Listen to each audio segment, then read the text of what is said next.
Welcome back, everyone, and it's now time to delve deeper into some of the issues that we raised during the presentation and highlighted by our audience. Can we get all speakers to turn on their camera and turn on their sound, please?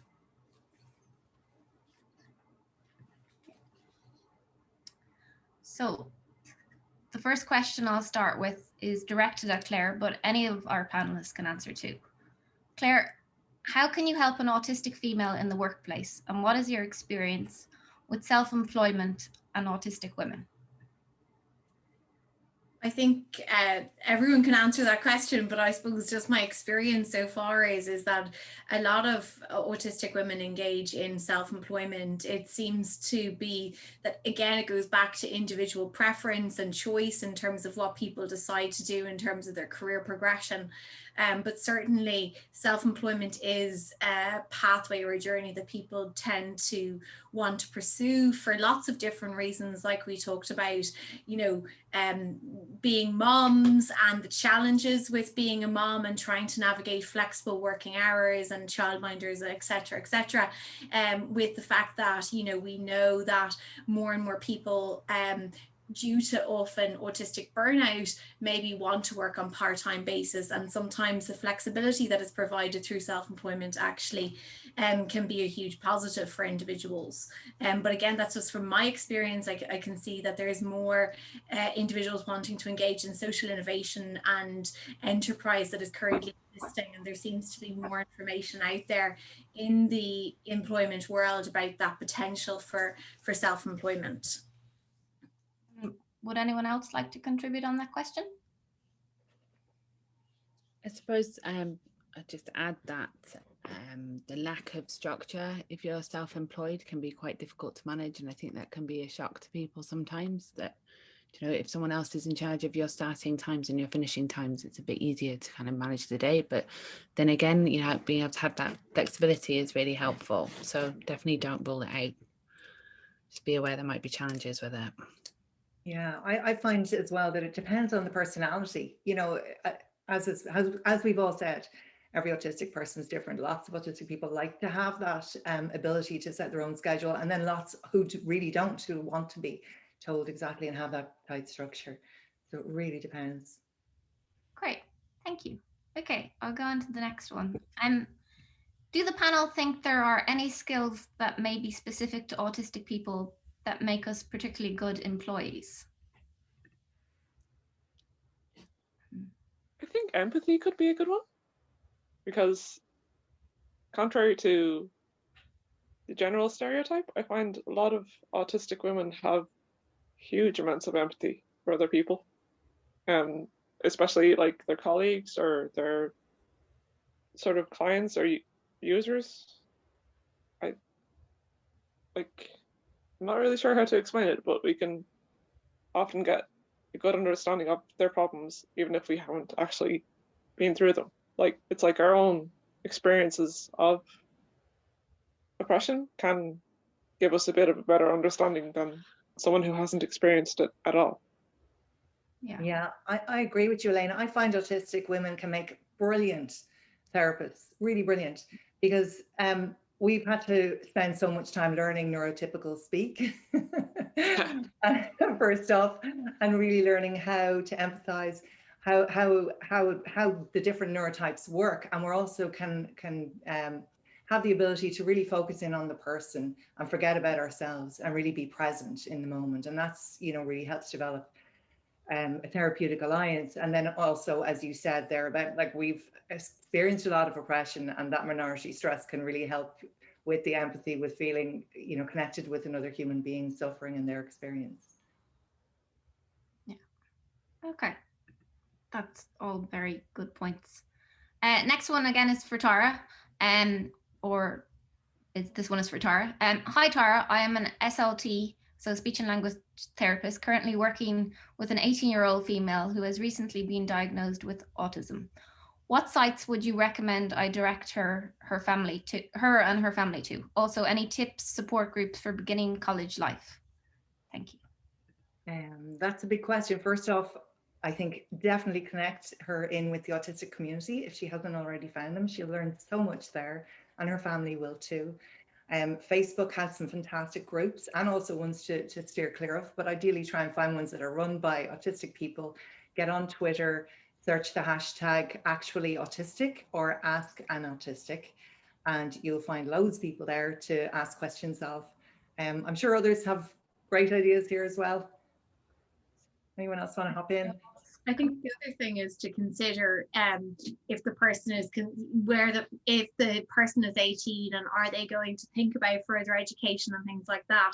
And I think you can think about the universities have developed, you know, ambassador programs, you know, specifically around trying to demystify this kind of transition to college, or, you know, what is the challenges associated, and that idea of that you've just had a recent diagnosis, understanding that, and how is that going to, you know, does that, you know, challenge you in terms of access to college and things like that. So if you think about Trinity have the ability co-op, certainly in, I know Elaine, you might be able to refer to TUD, but you know, there's lots of different various different support services that are actually there for people that are, you know, autistic, that are the voice of autistic people. So that, I think they're the kind of avenues that we need to consider for somebody who is, you know, of that age, that they're hearing their peers. And that's really important, because peer hearing, or hearing the voice of our peers, is much more has influential ultimately than maybe listening to professionals or listening to parents or whatever the case may be. So really, I think it's about broaching that subject of listening to others of our own age, because that, I think, is most powerful for people, you know, for people who are trying to understand. And it's such a challenging time as an 18-year-old as well, you know, to really begin to understand where life is going as well. And so therefore having our peers is going to be a benefit. Just to say as well, on a very practical note, a number of colleges have adapted the Autism and Uni Toolkit.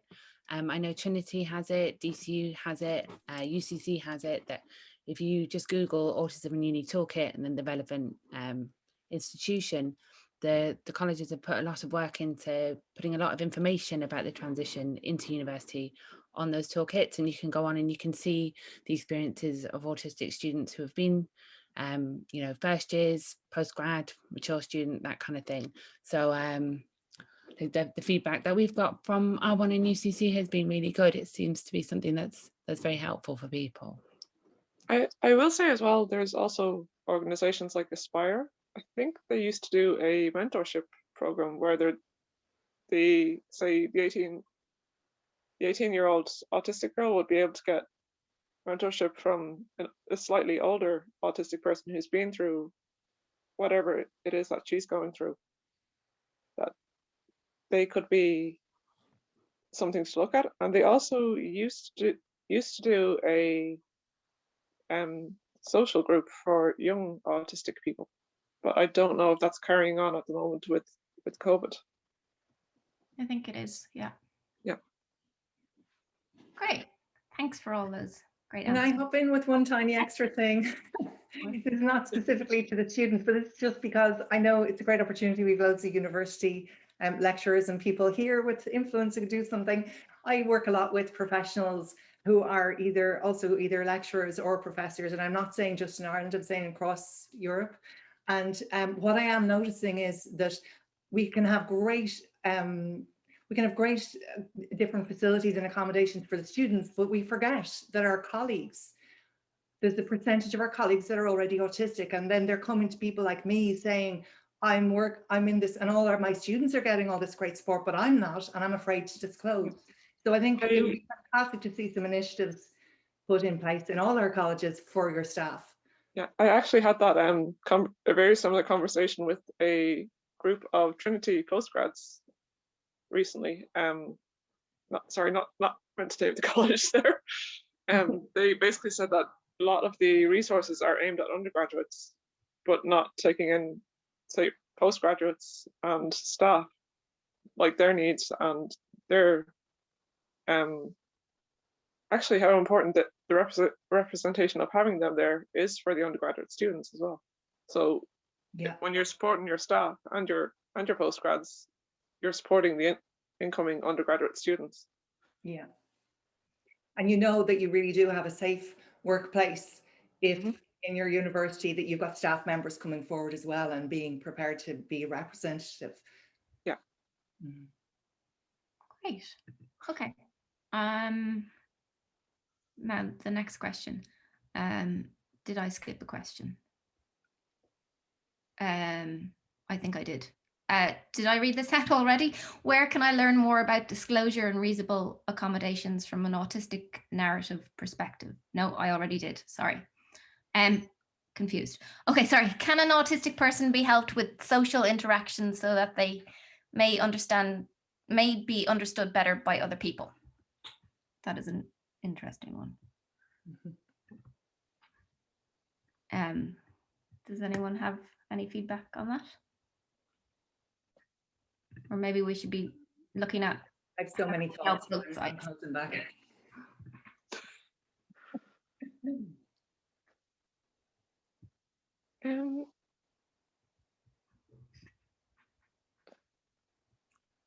Were you going to say something? Okay, I'll jump in. Research is showing that between groups there is a problem. There's a problem with communication between neurotypical people and autistic people. But within the groups, neurotypical people have no problem communicating with each other on the whole, and also autistic people have no problem communicating with each other on the whole. This is newer research.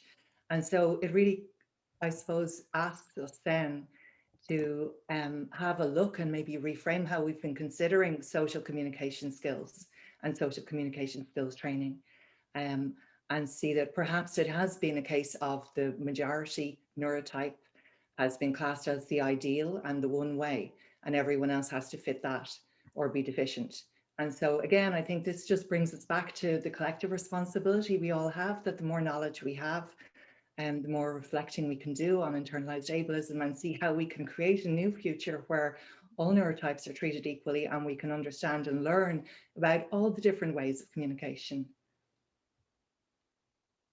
I think the only thing I'd add to that is the fact that individuals that that neurodivergent ideas that we need to be mindful of, that we're engaged in people, we engage in social interactions or develop relationships with people who are like-minded to us, who have similar interests, who have similar passions. What's the difference between a neurotypical and a neurodivergent forming relationships with other individuals? And I think, you know, there's a kind of a myth about this idea of passions or interests that often autistic people have, and the people want to diversify away from a passion or an interest. It's like, you know, we don't say if somebody loves the rugby at the weekend and talk about the rugby, that's kind of an odd thing to talk about, because there's a complete there's a collaboration, there's a connection between those individuals. If somebody wants to talk about, like I could talk about you know, being a mom 24/7, you know, I'm going to find like-minded people who are a mom to me, or who engage in kind of the same aspect. It's no different for any individual. And I think we need to kind of move away from this whole idea of that we can't support neurodivergent individuals engage in their passions, and that's how social interactions ultimately form. Good point. Okay, another question, which I suppose kind of connects, is some autistic people don't see themselves as having a disability. Do you think we need to reconsider the terminology used in society? I think we need to consider why disability is considered a negative thing. Yeah, I agree. Yeah. So I think we need to look a lot more at embracing the social model of disability and sort of what society needs to do to change to make life easier for autistic people or otherwise disabled people. Do you want to give us a quick explanation of what the social model of disability is? Just for anyone that might not know. So the social model of disability is basically saying that a person while they may have, say, disability related to pain and such, but they're mainly disabled by society not being willing to change and adapt to meet their needs. Great. I think that's the best I can explain it anyway. That's a good accent. Does anyone else want to come in on that one? Nope. Okay, I'll move on. The next one's for Kirsten. Any comments about how an autistic woman working in a university might be able to access accommodations in the workplace? I suppose register or make sure HR knows that you have the diagnosis, because then you have the kind of protections that are inherent in being disabled, using that word, in the workplace. But I suppose just from my own experience, having like a mentor that you can speak to, someone who is aware of autism and kind of the challenges that you might have, can be really, really helpful. And even somebody that you can just kind of double check things with, because sometimes things can be a bit confusing when people are involved. So being able to kind of double check things with people just to make sure you've understood it properly can be reassuring.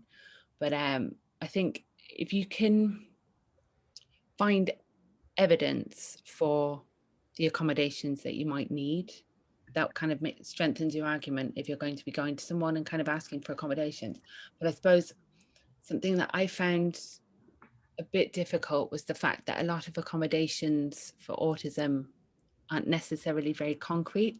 So like if I was using a wheelchair, I could say, look, I need this ramp. It's a physical kind of concrete thing. I need this. Can you give this to me? Whereas for some of the challenges, if you're autistic, they can be a bit more nebulous.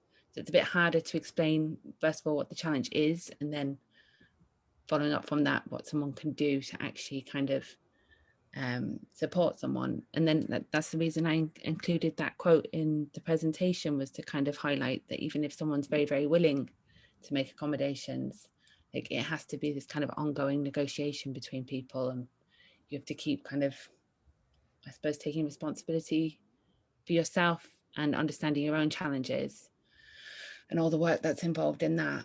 And then the other person, you know, your manager or the people that you're working with, kind of have to engage in that a bit as well.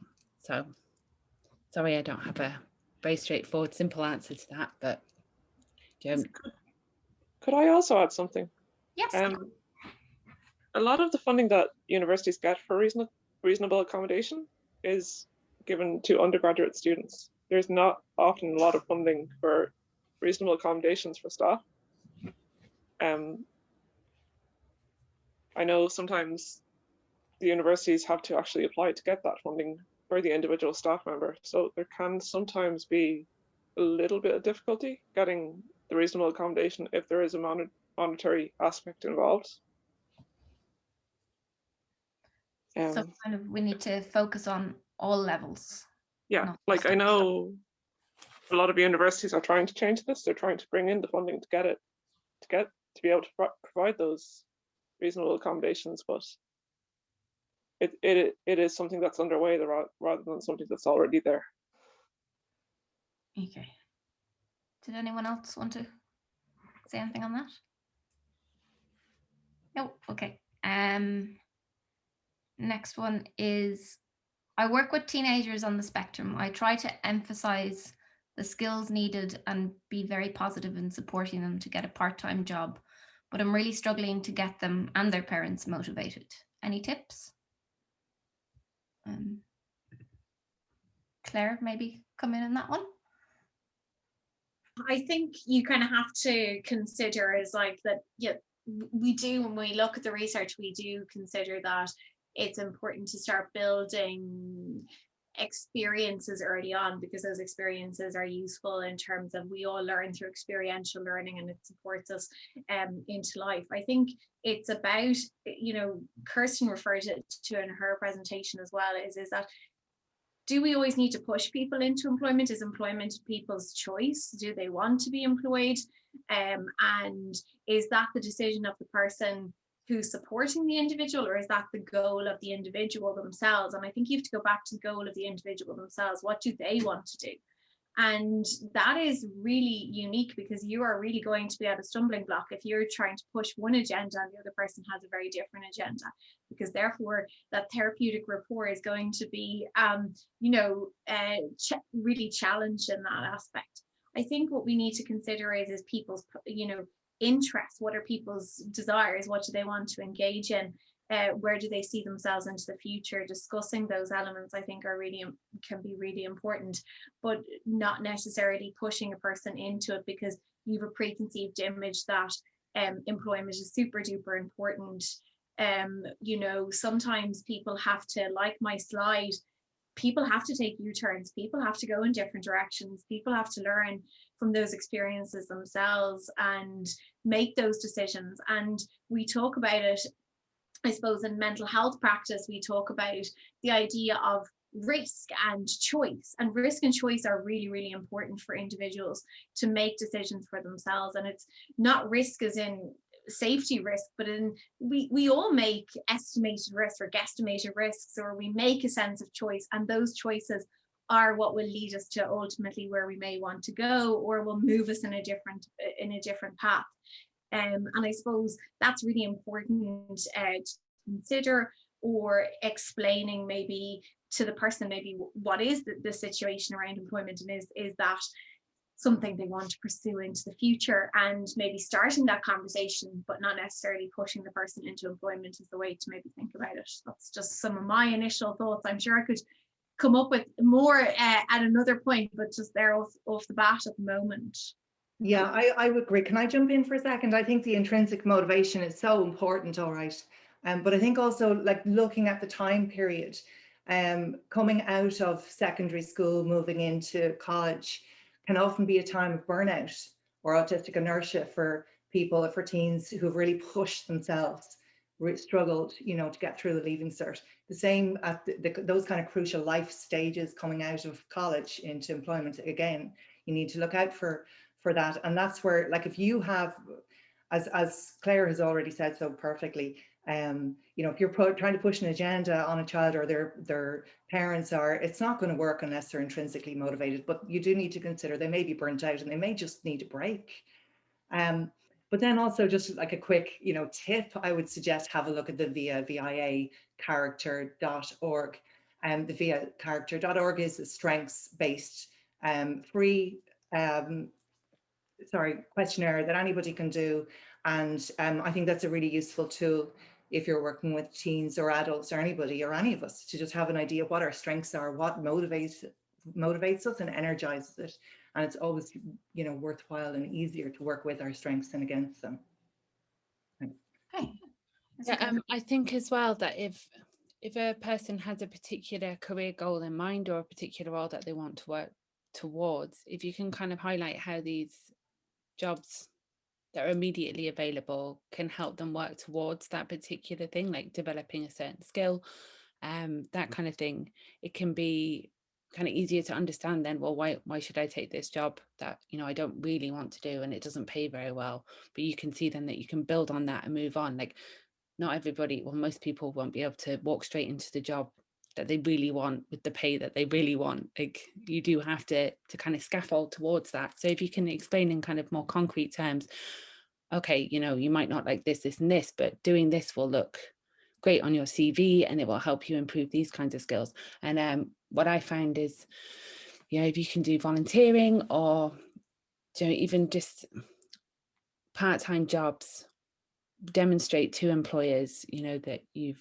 got motivation and that you can deal with people, or, obviously it depends on the role that you want to go into, but like, not having a blank CV is going to put you ahead of people when you're going for jobs anyway. So even though it can be difficult at the time to think, okay, how is this actually going to help me towards what I want to do, if you can kind of even pick out one thing, it can be a bit more motivating for the person. That all sounds really interesting. So I'm hearing intrinsic motivation is important, and then letting them lead, and then highlighting the stepping stones to the destination, so you know what they're about. Did you want to say anything on that, Elaine? So I think sometimes it's good to highlight that stepping stones aren't always straightforward. Like, just as mentioned earlier by other people, there is a presumption that, you know, people are going to go from leaving cert straight to undergraduate degree or whatever, but there's also maybe people who leave school early, who maybe go into, you know, level 6 degree, or who choose to just go straight into employment. And then eventually they might come back to say, actually, this field really interests me. Like, they might decide after a few years of working, they're starting to get an interest in education or something similar to that, and come back to college as a postgraduate student. But there's also people who, like, the formal education system just isn't for them. And currently there's not, I feel, a lot of options for progression within professions without the formal education. Like, we're talking about this currently in the library profession.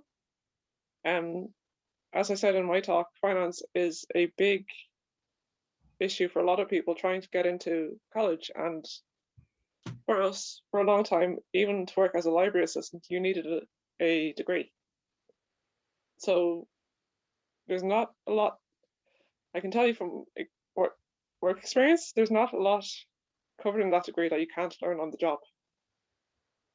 Like, we're currently considering the possibility of traineeships, to say that maybe a person can start work with us and attend, say, classes as part of work, that they can build up what someone might learn in the formal degree process. Sorry, I'm not phrasing that very well. But I hope what I'm trying to say is coming through. That university isn't always the way to get to where you need to go. Yeah, definitely. So I think that's nearly all we have time for this evening, but I wanted to ask you all for maybe a final point, or maybe there's something that you want to say that I haven't asked about or you haven't had a chance. So if anyone wants to come in on that. I suppose I can't remember who was just saying that there about how it doesn't have to be a straight path, like a typical path. Like, I know I went to college and then had to go back and do my leaving cert to go to college again in Ireland. So I was in college in the UK, so I definitely have a zigzag kind of way to getting to employment, and that sometimes it is, you don't have to have a big grand goal in mind, but you need to recognize your own strengths, and you know, even if you do have challenges in work, there's so much that you, especially if you are autistic, like someone said about in the comments about the strengths and stuff. I did have a slide on strengths, but I took it out because I didn't have enough time to talk about it. But you know, there is so much that you can bring as an individual with autism to your work, that, you know, you just have to kind of believe in that a little bit, even if it does get a bit challenging at times. That's my attempt at being inspirational and motivational. So there you go. Good. Anyone else? No? I just want to say thanks for the opportunity to chat and talk and get to be with these fabulous women talking about all this. I think it really is hopeful to see what's being achieved.